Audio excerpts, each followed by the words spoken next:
বিসমিল্লাহির রহমানির রহিম।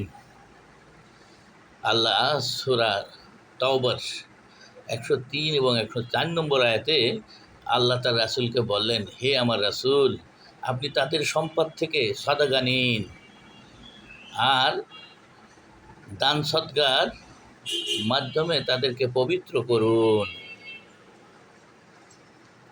আর আপনি তাদের জন্য দোয়া করুন, দোয়া করে তাদেরকে বিশুদ্ধ করুন, আর তাদের জন্য আপনার দোয়া তাদের প্রশান্তি এনে দিবে।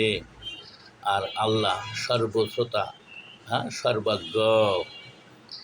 এই আয়াতের মাধ্যমে বোঝা যায় যে দান সদকা করলে মানুষ পবিত্র হয়। আর দান সদকা গ্রহণকারী অবশ্যই দান সদকা প্রদানকারীর জন্য দোয়া করবে। এটাই এই আয়াতে বোঝা যায়। তাদের আর বললেন, তাদের বলেন আল্লাহ তার বান্দার তওবা কবুল করেন এবং দান সদকা কবুল করেন। আশা করি বুঝতে পারছেন। ভিডিওটি শেয়ার করুন যাতে সবাই জানতে পারে। আসসালামু আলাইকুম রহমতুল্লাহ।